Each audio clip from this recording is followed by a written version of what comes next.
OK and the podcast serves as a vessel to bridge the gap between human isolation and connection.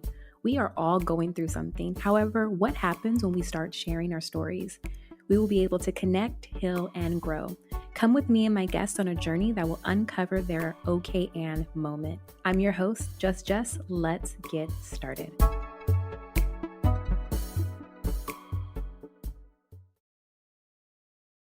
Good morning, good evening. Whenever you're listening to this podcast, I'm your host, Just Jess. Welcome to OK and the podcast, where we are bridging the gap between human isolation and connection. And thank y'all so much for being patient with me. I recently had the flu and it was nobody's business. Lost my voice, was down for the count, took 2 COVID tests, came back negative. So I really had to honor my body. Shout out to my core. Had to cancel, postpone 3 episodes, but we were all going through something last week. So I lost a portion of this episode, the intro. And, I really didn't want to sit on it because I know that this dude here is going to bless people with his OK and moments. So shout out to David coming from Florida, talking about, loss after loss after loss and really understanding how do you go from, what now to now what, and really take that grit and that OK and moment and turn it into something that's beautiful. So get into this episode, y'all. I would love to hear your feedback, your comments. Hit me up on the socials and get into this episode. So thinking about, reinventing yourself and the things that you're able to do. So obviously, transition in careers, and now that you're able to not only start your own business, but be successful for it, you've went through your OK and moment while trying to start this organization. Do you want to go into those details? No. That'd be so weird. It's like, you came onto the show to talk about this. You ready for it? Nah, let's just talk about other things. Right. I'm not gonna talk about that. It's fine. It's fine. Yeah, why do that? I when I left Best Buy, it was hard because it's funny how we're not supposed to generalize, but we do generalize. And so one of the things that do get generalized is that, but it was true for me, men tend to identify themselves more with their career as a part of like who they actually are. And I felt a very real sense of purpose and importance because of my job, my title, my responsibility. But on top of that, my team was my family. And so I had my family, which at the time, and I didn't talk about this, it was just, and this was all the credit to Best Buy in the world, who was like, we want you to bring your full self to work. And I'm like, yeah, I'm telling nobody that I'm in a marriage that is failing miserably. And I'm like depressed on that end. And we have this, young child that we brought into the world. And I'm thinking, how is this going to work? Because I'm traveling. If we divorce, I'm never going to see my child. And this job has me on the road. But I have this Best Buy family and my team, which you were part of, and I loved you all, and I felt very responsible for you all's lives. And when all that went away, it was at such a weird time because it went away, and then I was kind of thrust into, can I make this one? What am I going to do next?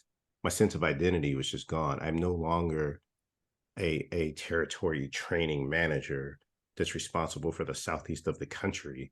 Right. I am David Jones, unemployed. Nice severance package, but unemployed. What do you do next?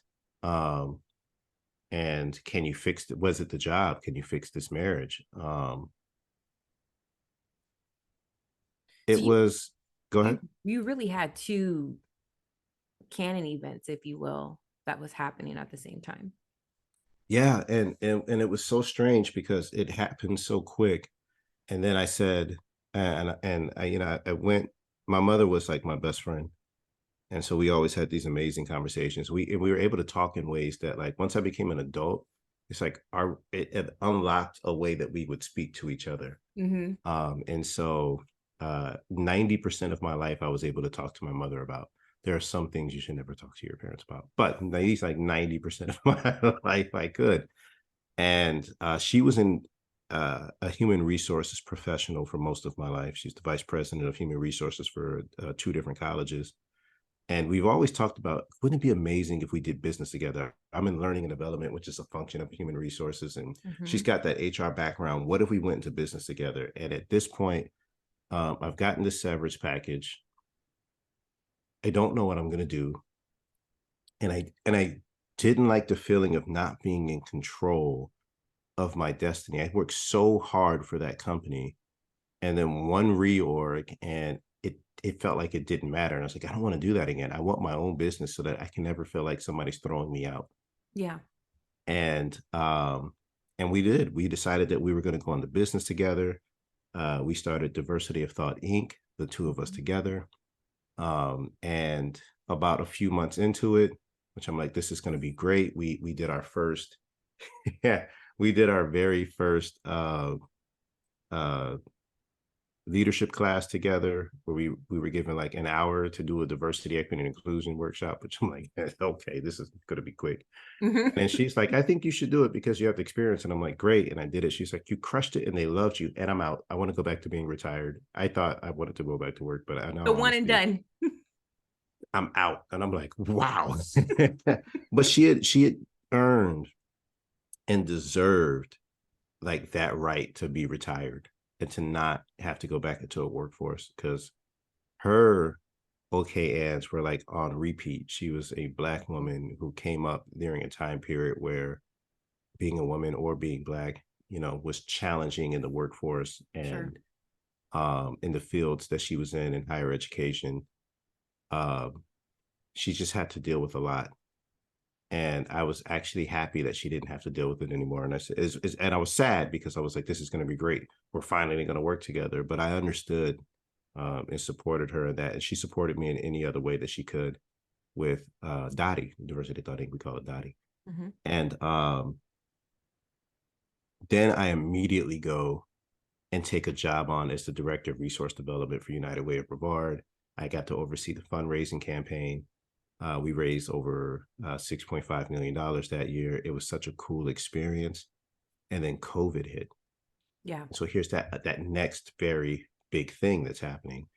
And I'm also now in this position where I'm somewhat in control, but not in control of my job because somebody had to go because of COVID. And I was so new, and I kept thinking, why would you get rid of these people that's been here? You started your own business to not have to deal with this. So I said, hey, get rid of me. There's people who could do my job, but there's other jobs that we can't do that. We would be in a loss. And it was great because I got like a 1 month severance and I wasn't really there for that long, which I thought this could be such That's a actually great pretty career. cool. Yeah. Yeah, I was like, what if I just get hired and get severance packages and that's what I do for a living? But but I mean, there's somebody out there that's thinking about it like, huh, there's I somebody that's wonder. like, hmm. But I went back into starting my own business. So again, I just lost a really big name title with a big sense of purpose was gone. Mm-hmm. And at that point, we finally hit that button of we should get divorced. And I moved home. I moved out the house, moved back home. That was supposed to be very temporary. And she moved back in with her mom. And while I was looking for a place, trying to figure out this next step of what it's going to be like to be a single dad, run this company that I was stepping back into at a time where it was like, I don't know how I'm going to do this because the world is shutting down. Uh, my mother's cancer came back. Yeah. She had beat breast cancer 8 years prior, but it metastasized and it showed up in her liver. And I feel like I was supposed to be at home during that time when it happened. And so I stayed and I took care of her until she passed. And so I lost my wife appropriately. Nobody should stay in a bad marriage, and no good marriage ends in divorce. So that was fine, but it was still rough Mm-hmm. because I lost the title. I Mm-hmm. lost the title of husband. Um, I lost the title of full time father, I had lost the title of Director of Resource Development or the title of Territory Training Manager. And then I felt like I had lost uh, a title that I held my whole life, and that was her son. And nobody prepares you what to do when you're trying to run a business. And, and these things like pile up, and it's just you. People were interested in what it is that I was doing. There was this unfortunate, I hit another very big moment, the death of George Floyd. If it touched everybody, but if you were a BIPOC individual, it hit different. And it was so hard. Yeah. And we all had to watch. And so once that happened, everybody turned, a lot of organizations turned around and said, we need diversity training for our organization. And my company's name was Diversity of Thought. So like we got a lot of inquiries like immediately. And I'm like, yeah, like I can actually absolutely do this. And I will build this plane while I'm flying it. Let's go. And I was really trying to reestablish myself as a successful business person. I was always successful for other companies, but I needed to find a way to be successful for me while trying to understand how to navigate this loss that was like something I've never felt before. Having to be a dad for my daughter, we have split custody. So 50% of the time, having to be able to show up and be the best man I can be for her. And then trying to figure out who I was in this new space because I have never lived my life without her. When something good, she was the first person I called. If something bad happened, she was the first person I called for advice. And I don't know, it was my loss. It was such an impact on my entire family because of what she meant for everyone in my family, for what she meant in this community that we live in. It just, I was trying to carry that because I thought that, she would carry it. And while again, you can go to every business school in the world, but they don't tell you, hey, as an entrepreneur, when you have this business, this is what you do when your mom dies and you're the only person running your business and people are calling you and they want you to, this is what you have to do when the world stops. And everybody faced that. But what was fascinating for me is the amount of individuals who are reaching out post George Floyd. So I felt like I was back up and going, and I wasn't able to do much because the world was shut down. And even as it was opening up, I was using more of a virtual platform because it was safer, because I couldn't risk getting sick and bringing something home to her. And so it was just it was such a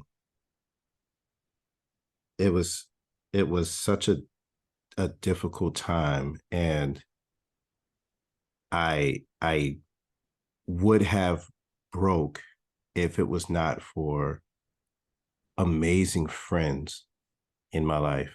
One in particular who, well, there's a couple, I guess I should say, that showed up here. And after my family, after the services and everything happened, I had a couple friends that showed up and stayed with me after everybody left because they didn't want me to be alone. Because that's the time that it would, that's that moment. Yeah. And one in particular named Roz, I'll never forget. It was the first day. It was just he and I. And he's like, what do you have to do today? And I started this list, and he goes, no, all you have to do is call the grief counselor and start setting up your appointments. And I said, well, I got to do this. He goes, I'll do that. And I'll do this too. And I'll do everything else on your list because you're not understanding. You're going to call the grief counselor because that's all you have to do right now. And I reluctantly did. And it's weird. I talked people into getting therapy because I said it's powerful and I know it works, and then never did it. Like just never. There were times in my life where it probably could have been absolutely just wonderful, and I never did it. And this was the one time where I said, okay, fine. He's not going to let me do anything else. And he's not letting up on this subject. So let me go call these people, set an appointment. And it really, without that, I wouldn't be here right now. I don't think I don't know where I would be. I can say that. Like, I know why I'm here. Mhm. Without it, I don't know where I would have been I mean, had any I not done it. when you think about the roller coaster climb of loss after loss after loss after loss. I mean, that can send someone into a spiral that can do a lot of different things to your mind. Mm-hmm. Because it could be to, well, what's the point? You know, what is the point of me being here? And I got to tell you, the point for me is sleeping in the room around the corner. My Yeah. daughter, Mm-hmm. she still is. She's my North Star. Mm-hmm. You know, when I lost mom, she is the reason why. You know, I wanted to be there for my family, and I did for as much as I could. Um, she's what kept me grounded, though. Like, she gives me so much purpose to be here when Oh, I felt like I had lost so much purpose. yeah. And I have a lot of purpose. Don't get me wrong. Mm-hmm. I've got friends, I've got family. But when you're in that real dark place, when you've gotten hit over and over again, and even if it's not over and over, but just a massive, massive loss for an individual, it's easy to forget, even if it's all around you, the purpose and the beauty that you have. Because for me, I used to joke around with like, yo, me and my mom's been down since day one, for real. Like, It's a true statement. it's a true statement. She would Mhm. crack up like, he's not wrong. Um, and like, I only knew life with her. Mm. And as an adult, I was such an a-hole my later years as a teen. And so like when I was like, it was like, I'm gonna get out the house. Like, yeah, you need to get out the house. There was like a mutual agreement that like I had to go from Mutual both separation sides. agreement. Yes, it was just like, okay, it's time. Like, go. And it's funny because like back then that was kind of the thing. Like, you're 18, get out, go make go make something of yourself. Mm. And then I found out this is hard, and they let me come back for a little bit to readjust. And I appreciated them so much, and our relationship was just different from that point on. But but my adult life, um, I just couldn't imagine experiencing adulting without her, you Mm. know? Yeah. And Yeah. she was such a crutch for me, man. Like, I don't mean that in a bad way either, just somebody who I was able to lean on. And we leaned on each other, but like just for what she meant.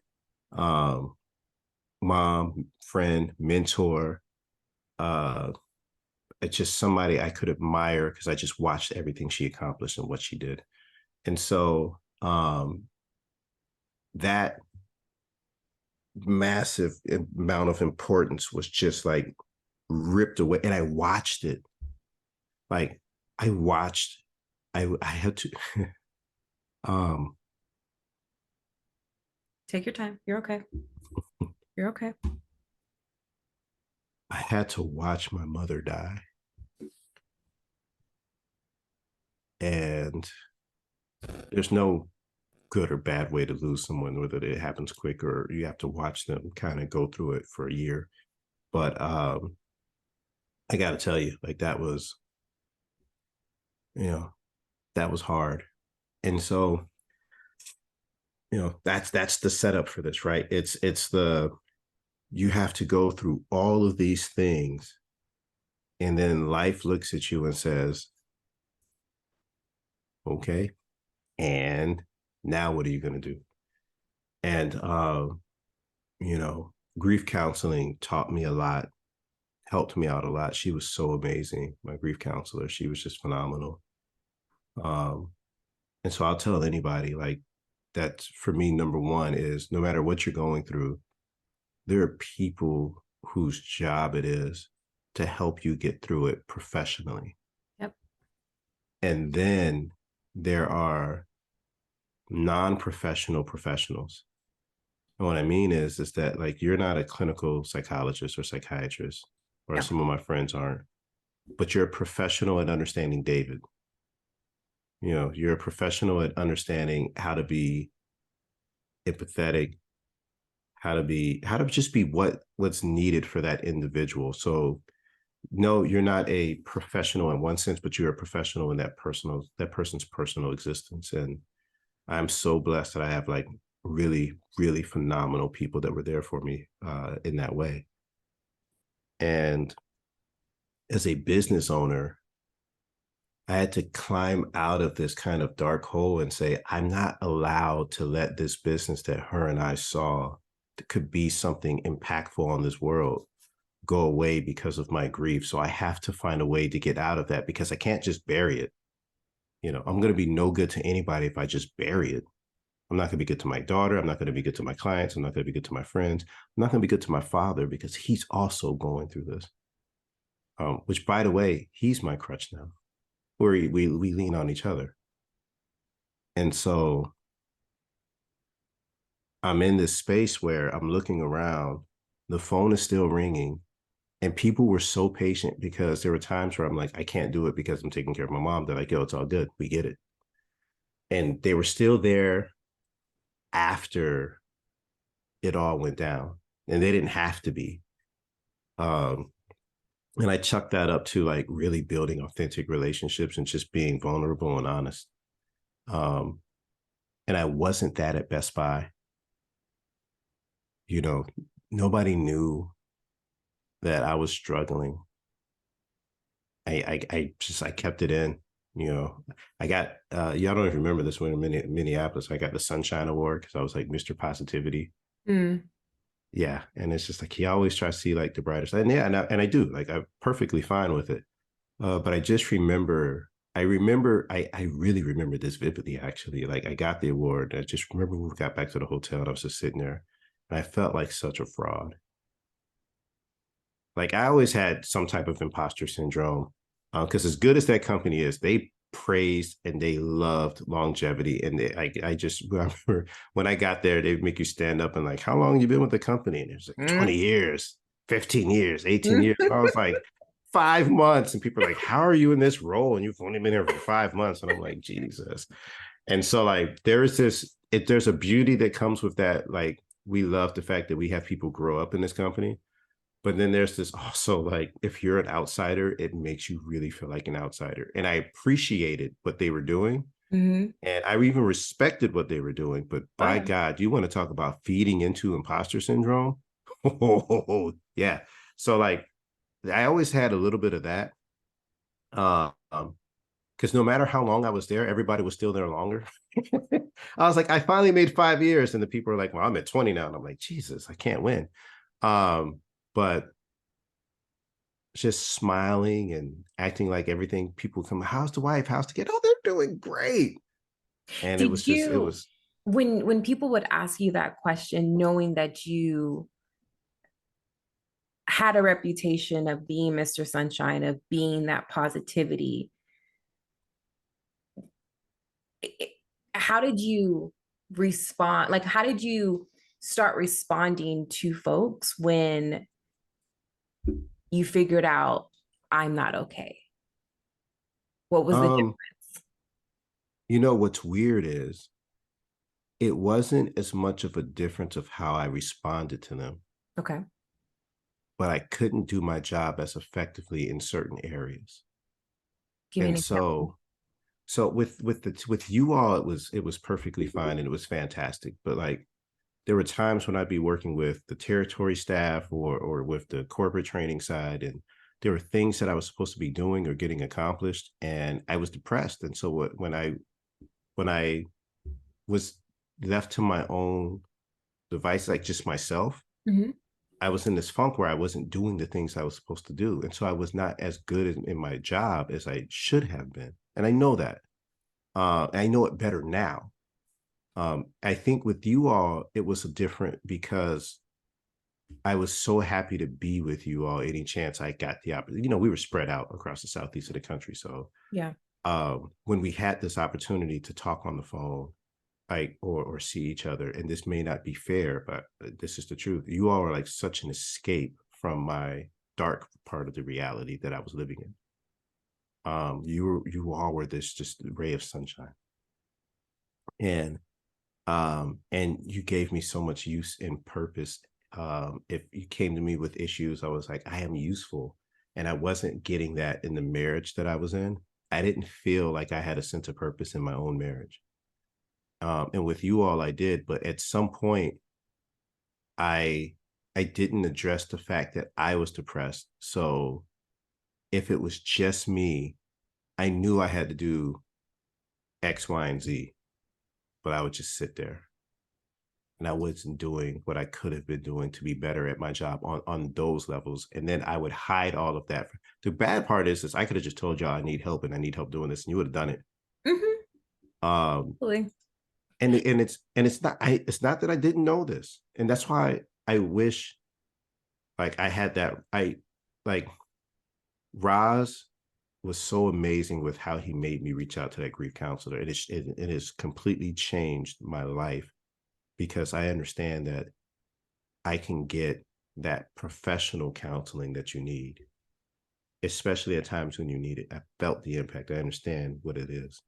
I And didn't it have sounds that. like the grief counselor, I mean, yes, there's a physical death of Yeah. your mom. There's also you're surrounded by death because it's death of different chapters within your life. Yeah. And so I feel, correct me if I'm wrong, that grief counselor was not only counseling with you and your mom, but with everything else that was going around, what was going on with you. What were some of the takeaways that you had from talking with your grief counselor? It wasn't about death. It Mm, was about loss and how do you cope with loss. And because you have to keep moving forward. yeah. And what are healthy ways that you can cope with this loss or any loss really? And you're absolutely right, by the way. Like she did such an amazing job, like Jedi mind tricking me, because we'd have these conversations talking about almost everything else. And sometimes it wasn't we didn't get into the mom conversation until later, or we talked about mom first and we got into so many other things, but it was really just walking me through being able to get past loss in a way that made sense for me. Mm, And one of the ways that made sense for me is it's just a way that I try to approach really any challenge or even just failure. And it's just an opportunity to try and do something different. And what did I learn from it? What was I able to take away from it? And my biggest takeaways in life of who I am fundamentally as a person came from that woman. And so how do I use that to fuel me to move forward? It's one of the beautiful things that I was able to discover because I was going through grief counseling. Um, I understand, when you're a parent, it becomes very life becomes very weird. It really does. And Winter, she's a perfect kid. She's a perfect daughter. She's she's not incredible. perfect. She is, man. And it's not, she's not perfect in the boring sense because she definitely has some interesting aspects to her. But it's like she knows exactly what to do or exactly what to say at the moment that her daddy needed it. And so she's given me this ultimate sense of purpose and wanting to see not just like for like me, like for her, but like I really want to find a way to make this world better because I need the world to be better because she's got to grow up in it. And so when I think about what we do at Diversity of Thought Inc., our mission statement is to elevate humanity through business. Yeah. Business is the one place that we all have to come together. And so it's such a unique space to start looking at how can we find ways to work better together, to appreciate each other, to grow with each other, to show that when we work together, we can accomplish amazing things. Because then if we have enough of those programmed experiences that we get to feel, we're going to want to feel that outside of the place of work. When you see the amazing things you can accomplish working together. You don't want to keep it bottled up in some place that you go and you make some money for yourself and probably a lot of money for somebody else. You're like, why wouldn't I want that in my home, in my community? And you and I, and you've bared witness to this, we saw that at Best Buy. Like the things that we were teaching them and watching them do with that information and having the success that they had didn't stay within the store or in the field that they were working in. They were going into their communities, they were going into their families, and they were utilizing that same mindsets that we were creating inside this inside this consumer electronics organization. Yeah. And they were finding ways to make the world around them better. So when I left, I was just like, oh my God, like everybody's doing this, right? And then I found out immediately, like, no, that is not the case. And so I said, if Best Buy can, anybody can. And I want to prove that. I want to create a business that, one, gives the opportunities for small and medium-sized businesses that can't afford a learning and development function, the opportunity to get development, to get this knowledge, to get this information that typically is only happening at the top of like really big organizations, and then inspire large organizations to be better for humanity.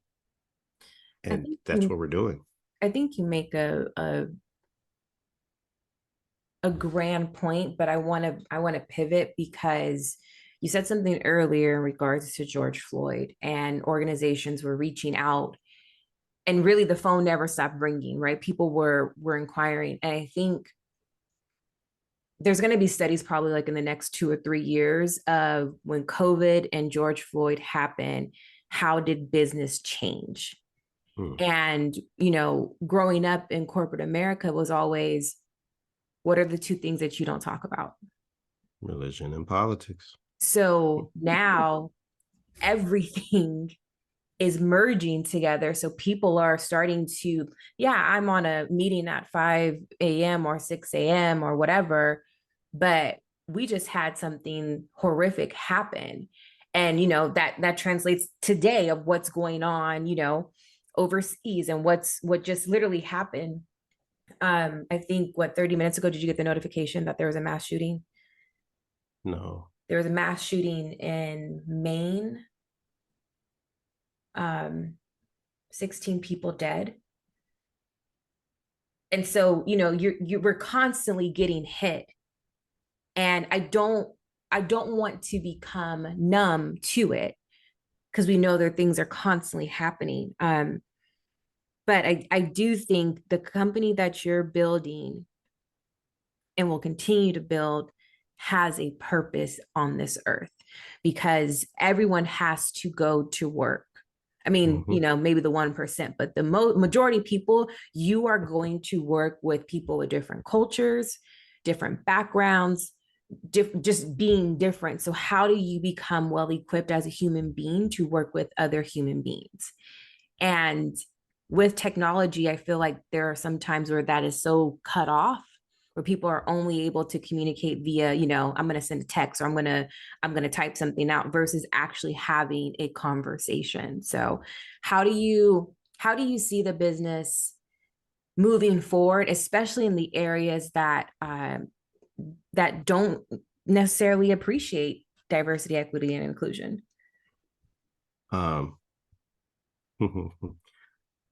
So I was very blessed that I was selected to go to the Association of Talent Development conference while we were at Best Buy.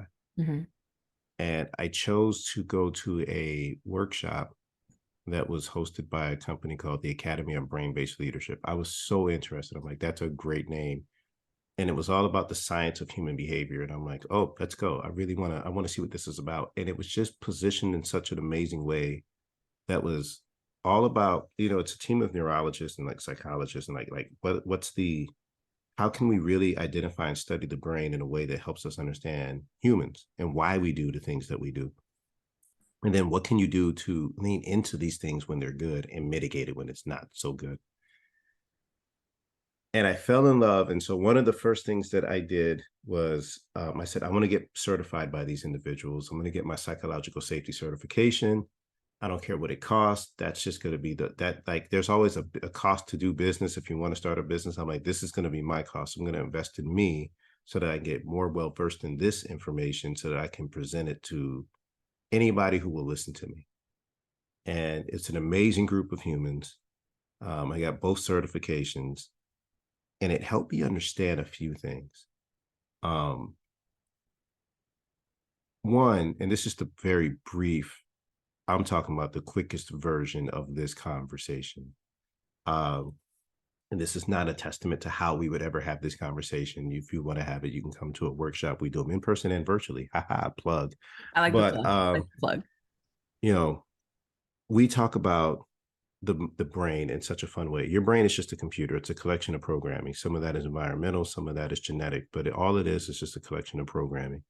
And sometimes that programming isn't the best for humanity, and sometimes it is. But there's two parts of the brain that are really important to talk about, and that is your prefrontal cortex, which is where your logic is, and your amygdala, which is where your emotion really is. And that amygdala is a really old, archaic, like, part of the brain that keeps us alive, that has helped us survive throughout. It's that fight or flight. It's that thing that makes you move when something's about to hit you and you don't even have to think about it. There's no logic there. It's just you go. And um, it's also most of it is running off of a non-conscious level. Like, most of our life, the way our brain is operating is happening on an unconscious side. Like, the unconscious level is just doing, doing, doing, doing, doing. And it learns. So like, it just, they call them bias, but in this world, we just look at bias as a mental shortcut, to be honest with you. Like, that's all it really is. When A happens, B happens. When A happens, B happens. So if A happens, we have to create this mental shortcut because our brain is working really hard. And, this is how we learn. Mm-hmm. If this, And then that. yes, now, if it's just in that emotional side, that could be dangerous. But the good news is we have this logical part of our brain that can check it. It works like it's a braking system that says timeout. That doesn't always have to be the case. So the way they work together is really cool. The challenge is stress feeds your amygdala and it shrinks your prefrontal cortex. So it feeds that emotional, like, non-conscious side, and your logic, it can, like, really, like, it makes it hard to function. And you think about COVID being one of the most stressful times in the history of the world, because when can you ever say the entire world shut down? When? And we all experience, and then here's the crazy part. Like, we were looking for leadership, and at the time, we know who the leader was. And sometimes this was a real thing, and sometimes it wasn't. Sometimes it was a hoax brought on by a political party, whether people were dying around the world or not. We were starving for somebody to lead us and help us, and it wasn't happening. And there was so much misinformation, and we were so stressed out that our logic just went away, and we did the most illogical thing on the planet. In the United States of America, we all went psycho and tried to buy as much toilet paper as humanly possible. And I call it collective insanity because we just weren't ready to have logical thought in what we were doing. And it was bad. 1,000%. Like, Yeah. it was crazy. Like, if in history, it's going to be really crazy. It's like the great toilet paper war of Can you 2000. imagine Like, sixth graders in like 2045 yeah, yeah. reading about 2020? Granddad, why were you all getting toilet paper? It wasn't like that sickness really caused you to have to do that a lot. And we're gonna just have to say, I don't know. I think Charmin just said get the toilet paper because they knew, like, I should have we were bought in a bad, stock. I should have right, bought stock. right. Oh, I'm telling you. And so we're so we're in this very non-logical place of existence already. mm-hmm. George Floyd happens, and it's not just that we saw it. We saw the rise of the largest movement in the history of the world, in the Black Lives Matter movement. And I don't think we were collectively, as a society, probably globally, in a space to be able to fully embrace and understand what was happening. And some people went in a way of, we got to help these folks. And other folks saw this massive change happening, and they weren't really capable to make logical decisions about why the change was happening. But somebody that maybe looked like them were saying this is scary, and they're trying to take something away from you, and they played into that fear, that fear side. And we saw really good people go in directions that we probably would not have thought. I never thought this person would say that. I never thought this person would like move that way. And it didn't happen just outside of organizations. It was happening inside of organizations, sometimes at the leadership level, sometimes at the line level, sometimes both. Mm-hmm. And nobody knew what to do because they weren't having the articulate conversation about what was happening from a science base. It was just like, we don't know what's happening. It's just, the world is gone. The world is gone crazy. We're polarized. It's like we can call everything what it is, but we don't really want to get to the root of what's happening to us, like as a species, as a group, as Americans, of how we collectively bring ourselves together. So when people would call me, I would listen and I'd say, let's approach this from a science conversation. Okay. Let's have a fun brain science conversation to understand human behavior. And let's narrow it down to that. And let's not get mad at anybody. Let's get curious to see if we're all a collection of programming. And if there's some programming that's not advancing us as a society, what's the counter programming that we can do with individuals so that we can move forward together better? And that was the approach. And so it was trial and error. It was just like, okay, let's try this. And okay, this worked. Okay, this didn't work. So let's move this out and let's try something else. And let's just keep moving forward with this conversation and with these actions. And that's what led us to build our programs. And it also led us to build how we marketed our programs, how we consult with individuals within the organizations. And it's been the foundation of who we are, and it's still working today because guess what? Humans have not changed. We're still a collection of programming, but we have found ways to counter program that to have individuals experience the benefit of moving together better. And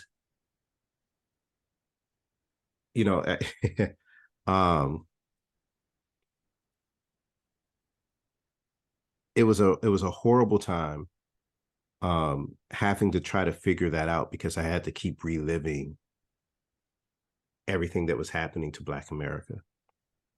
Like when you get that phone call and like we need help because we're struggling with particular groups in our organization, and oftentimes it led back to something with Black Lives Matter or George Floyd, and so it was always reliving that conversation. And something that I didn't understand until I did was the effect that it was having on me. Mm-hmm. As a it was just triggering. It's horrible to continue to watch Black men and women get murdered legally, it felt like, because the repercussions were so far and few in between, up until. And there was this, nothing's going to happen. Nothing's going to happen. There wasn't a belief that like they were going to finally say enough is enough. And The there was numbness. a hope. Yeah. Yeah. Like there was a hope. I had a hope, but no belief. Mm-hmm. And it sucks because I want to believe in a justice system that can work for me too. I just hadn't seen it. And I struggled. My biological father, who I love to death, he's out there on the West Coast with you. He's in law enforcement. And so I have an appreciation for what law enforcement does because I've seen it firsthand and I get it. Mm-hmm. But I've experienced the other end of that, being a Black man and pulled over, and had things said or done because I know of the color of my skin and no other reason. I understand both sides. And because of that, I want to create a world that can bring these sides together and say enough is enough because we can do so much more together than we ever can apart. And the other fundamental fact about human beings is this: we appreciate and want difference in every other aspect of who we are or like of what we do. Like for example, Jess, if I said, you're only allowed to wear the same clothes as everybody else moving forward, you would not be happy about that, because I've seen your wardrobe. If Absolutely I not. said, and your hairstyle has to be the same as everyone else's, by the way, you have to drive the same car. Yeah. It's that dystopian weird future, like in old movies where like everybody had the same job and they wore gray. Mm-hmm. Like that, Mm-hmm. like nobody would be down for that. Or like, Jess, if you're gonna go to the zoo, it's rabbits. Every exhibit is a rabbit. It's the same type of rabbit too. And botanical gardens, yellow flower, same yellow flower everywhere. We would hate it because we appreciate the beauty of difference in everything else but each other. It's so weird. Like, we appreciate the beauty in everything else and difference in everything else except for us. And when it gets to us, we have this weird program that makes us, because we look different, love different, believe different, vote different, we have to find this way of like disliking or hating. And so, but I know it's programming. I know for a fact it's programming, because you put some kids together and none of that matters. They're going to play. They They're want going to to play. appreciate. That's Yeah, the they're going to goal. play. They're going to appreciate each other. They're like, you're a kid, I'm a kid, nothing else matters. My daughter today, we had such we have real conversations, and I love it because she's such a smart 7-year old. But I did have to have the conversation that there's sometimes people won't like other people because of things like the color of their skin. And she looked at me, she goes, but that's dumb. And I said, yeah. Like, I couldn't, there was no disputing Right. her response to that. It's the appropriate response. That's just dumb. And I looked at her, yes, it is, baby. And sometimes adults are dumb. Mm. It's just the truth. Daddy's job is to try to make them smart and try to show them the benefits, try to help them experience the benefits of what life could be like if we're walking through it together, versus this weird, you know, you believe different than I believe, so you got to go. That's insane to me. It is. It's a strange time, a strange world that we live in, but with your organization and the work that you're doing, whether it's, 30 lives at one time or 200 or 1,000, I think that's the goal, and that's what keeps everyone going, that you impact, because they're going to see a different approach than opposed to what they've seen traditionally when it comes to DE&I efforts. You really have to get into the human being space, and you have to get into the space of knowing that a fixed mindset is not going to go anywhere unless you have a change of heart. Yeah. And what you're doing is changing hearts and minds at the same time in a world that is telling us to go backwards on a lot of different things that we've made progress on. So, And backwards is last unnatural. no, it's it's It's it's it's crazy. We've never done it as a species. We don't always start in the best place, but boy, do we move forward. We move forward. And We do. and it's so weird to watch this new archaic, as like, it's funny, it's new archaic way of trying to take over by saying, let's just go back and get to a space where it was better. And I always ask, for who? Yeah. Because,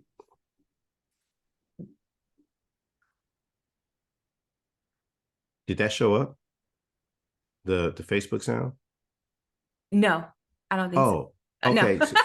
So it was perfect timing because my Facebook Messenger just went off. It's like, do, and you looked at me and I'm like, oh wow, like, did you hear that? So over the course of the past 3 years, what have you learned about yourself? What have you learned about yourself? That all the cliche sayings in the world make all the sense in the world. Like, whatever doesn't kill you makes you stronger. It's like you hear that all the time. You're like, yeah, whatever. But then you're like, oh, well, yeah, it's actually true. Um, I'd say this, and this is such a weird flex, but um, it's also going to be a plug for my company, because my company really is me. I've poured me into what this organization is. And so I'm going to say what I've learned, I put into the values of what our company is. And so our values are, and what I've learned is how you got to address needs with proactive solutions. Um, there's always going to be something, a need for something, a challenge for something. Like, how do you address it with a proactive solution so that you can move better together? Um, our second value is to embrace change as a driving force. And, we're designed to, so funny. I said we love difference, but we also designed to hate change. According to the brain, if it knows something and it's used to it, it's safe. And that safety is so powerful that it doesn't want to go into the unknown. What's unique about that is the situation could be a horrible situation for you, but it's something that you know. Yeah. And so you'll live in it because it says it could always be worse. And it's, so for us, how do we embrace change, not as a challenge, but as an opportunity? And like, how do we continue to program ourselves that way so that it can become a driving force that moves us forward instead of something that cripples us and holds us back? Um, I've learned the importance of having fun and making sure that you're having fun all around you, creating joy in every aspect of life, because who knows, Yeah. So appreciate and create joy in everything that you do. Don't go to work, be miserable. Get a different job if you are. Sorry. Just, find joy in everything. There's no reason to not be happy while we're here. And then the last, and it's not, you know, necessarily just for me, but um, I've always had belief in my top 5 talent themes. My strength finders has changed over the years, depending on what I was doing for a living Mm-hmm. as an individual contributor or as a person leading a team. But belief has always been in there. It's never left. And then I watched this show called Ted Lasso. Mm-hmm. And I'm going to watch it. I'm gonna watch more than 2 episodes. yeah, I'm gonna be done with it by end of November. good, because I I got to tell promise. you, we've committed to this today, that we're reaching out and we want to build a whole entire training based off of that show and how we can lead. Mm. I did with that show that I do with everything that we talked about earlier. I didn't just watch it, I studied and dissected it. Mm-hmm. And the beauty of the writing and the acting and the directing of what humanity really could look like is just, it is phenomenal. But there's this word, believe, that is very powerful for that show. And it resonated with me because it's always been a part of me. If I can't believe in what I'm doing, I have to go. Like, I've worked for companies for a while where I feel like it's lost its way and I didn't believe in what it was doing, and I left. I can't just do a job for the sake of doing it. And so for us, it's our unwavering belief in the power of possibilities, and that fuels our actions and it fuels our aspirations. And that's what I think belief is supposed to do. So that's what we're trying to do as an organization every day. And because I am no longer a sole proprietor, I have amazing people that have joined me on this journey with diversity of thought.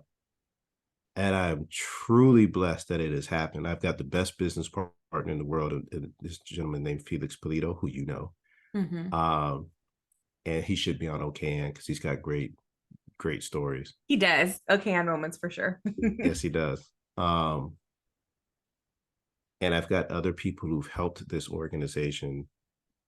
Am I allowed to say you? You can. Okay, like like Jessica McCoy, um, Nicole Savage. There's some people that work with us Mm-hmm. that is just like, this journey is becoming better and better, and we will continue to use belief to power the fuel, to be the fuel of possibilities. That's what this world needs today. We need strong, dedicated, empathetic, vulnerable, smart leadership. But we need to be inspired about what's possible, because there's so many things that we can do better together. We just have to have people feel that so that they want it every day. And if it starts inside the workplace and they build that trust that, oh my God, this is good. This is consistent. This is infectious and I want more, then we can challenge them to say, go get it. Yeah. What else can you do? What else can you do out there? Like, what are you doing in your community? What are you doing in your household? What else can you do to get that same amazing, phenomenal experience, that euphoric, we have accomplished this amazing feat together? Get that in every other aspect of life. So that's what I've learned about me in the past 3 years. And I've tried to take that about me and inject it into this organization and say, that's us. That's going to be our core.